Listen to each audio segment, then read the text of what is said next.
Do you see the U.S. starting the draft again? No, I think there'd have to be something almost unimaginable for us to go that far. But even if they did, I think the American people now are smart enough to just throw that shit in the fucking barbecue pit. I got another country you can go say, hey, go draft your people. You go over there and fight. There would have to be something so unimaginable, unthinkable. I mean, who are you gonna draft? TikTokers, Instagram models? That's the last thing I want is people like that fighting a war. But no, I don't see a draft. You better hope not. That means something really, really fucked up is going on. That means we highly underestimated our adversary and they are fucking us up. Like they're dropping us by the thousands. We don't have enough Marines for this. We don't have enough paratroopers for this. They are fucking us up. That's the only way. Starting in December, all men between the ages of 18 and 25 will be automatically registered for the military draft. They'll be added into the Selective Service System. That's the independent government agency that keeps a list of all eligible Americans. For decades, the majority of men would register themselves or face a felony. Congress tucked the rule change into a bipartisan defense bill that President Trump signed into law late last year. It comes as enrollment has slipped in recent years, even as worries about conflicts with nations like China and Russia have grown. There has not been a military draft since the Vietnam War. Shalom, Israel. First and foremost, I would like to give all praises, honor, and glory to Yahweh, Bahashim, Yahweh Shai, Bahashim, Rakah, Quadash, and the sincere salutations to the hopeful elect. Lord's willing, this lesson be edifying and straight to the point. Now, I want to touch on a little bit of this article, but before that, I want to touch on something that Nick Irving, the gentleman in the first clip that I played, he's a Army Special Ops sniper. He's been on a lot of podcasts and, making his rounds, so he's very well known. And he touched on a couple things. And one of the things that he spoke on was that, he doesn't believe that there's going to be a draft. And if there was a draft, who are you going to send? TikTokers, Instagram models, and pretty much, yeah. All right. They're going to send everybody that they can possibly send to be used as cannon fodder. All right. Because ultimately they don't need soldiers. They just need bodies. Because we continue to go into the point that the advancements in weaponry has changed the battlefield. All right. With the invention of these kamikaze drones, these missiles, these ICBMs, underwater drones that can attack ships. This is only going to cause the death toll to increase dramatically and very quickly. So they just need bodies. All right. Cannon fodder. Cannon fodder refers to soldiers or people regarded as expendable, treated as mere food for enemy fire, or sacrificed to achieve military or strategic goals. Right. So yes, Instagram models, influencers, people that you wouldn't think to ever touch foot on a battlefield with a gun in their hand, ready to become cannon fodder. All right. So let's grab Joel chapter 3 and verse 9. It reads, "Proclaim ye this among the Gentiles being all the heathen nations. Prepare war, wake up the mighty men. Let all the men of war draw near. Let them come up." Right, come up to where? The valley of Jehoshaphat, the valley of Yahweh's decision, the valley of Yahweh's judgment. Okay, that Saudi region. That's going to be the gist of where the Third World War gets on and popping. Continuing on in the NLT, verse 10, it reads, hammer your plowshares into swords and your pruning hooks into spears. Right. These nations are what? Switching to wartime economies. Now, a wartime economy is a system where a nation mobilizes its industrial, financial, and labor resources for military conflict. It involves intense government control, shifting production from consumer goods to military equipment, tanks, planes, ammo, and implementing rationing or resource allocations to sustain the war. We have some news right now. The Trump administration has approached auto manufacturers like General Motors to start potentially producing military equipment and weapons, reminiscent of a practice conducted in World War II, according to new reporting from the Wall Street Journal.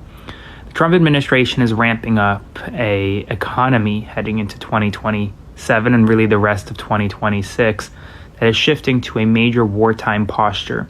He's asking for billions of more dollars from Congress to fund his military conquests overseas. And I say conquest because that's the term the president has used. And now we're looking to potentially have auto manufacturers like General Motors and Ford Motors to begin producing military equipment as well. Weapons, military supplies, and more, instead of producing auto parts and cars. That is significant. So the last time this practice was conducted was during World War II.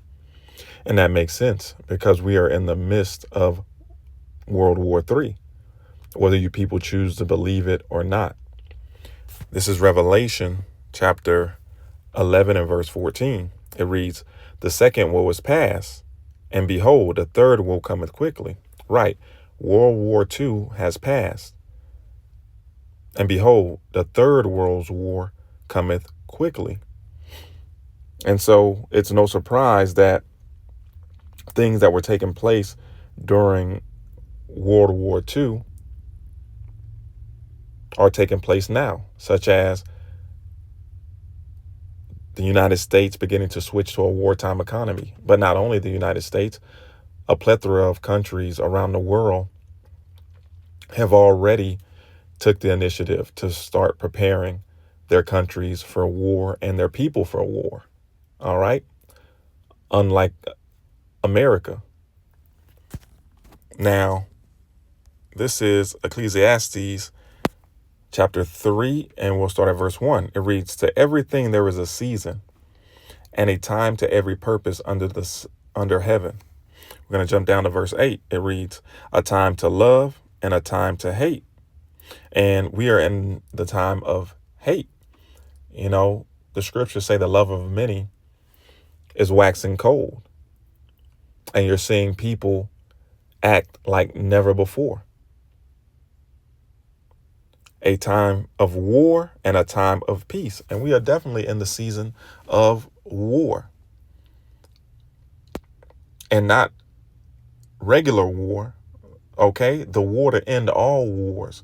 The third woe, the war of Armageddon, which the scriptures describe it as.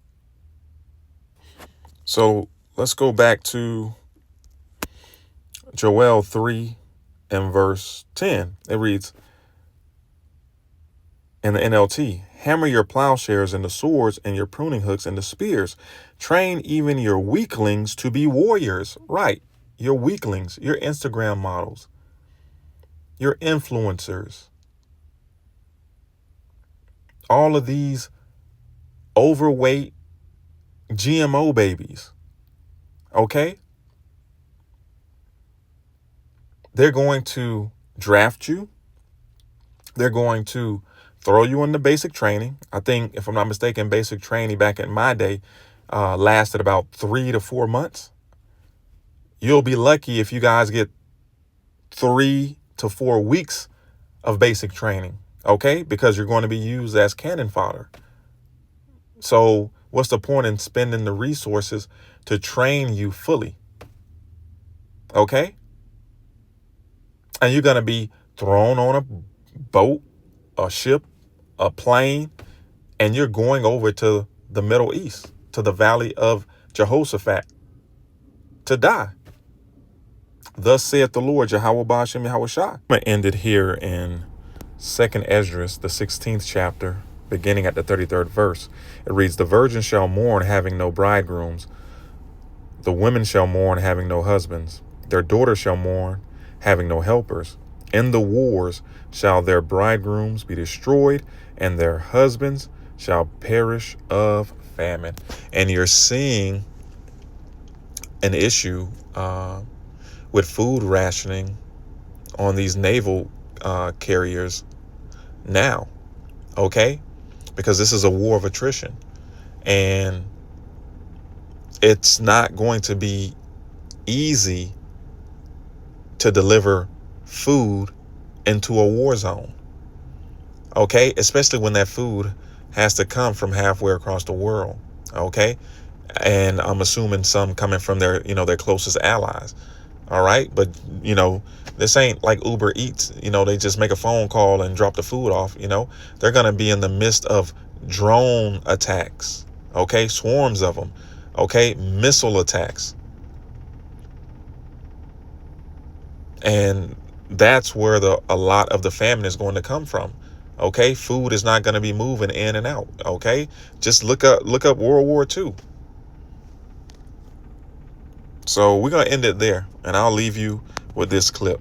Shalom, Israel. Wa abad babal. We have some big news right now. U.S. service members are actively now rationing food, according to USA Today, on various carrier strike groups located in the Middle East as the Iran war expands and continues. This is an image from one of the carrier strike groups, I believe the USG Lincoln. As you can see, it's like a weirdly colored piece of meat and then carrots, and that's kind of it. Here are some more pictures of trays. This is from the USG Tripoli.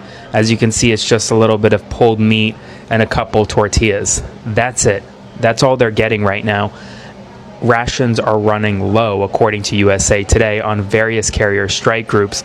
This is how service members right now are being treated by this administration as the war goes on.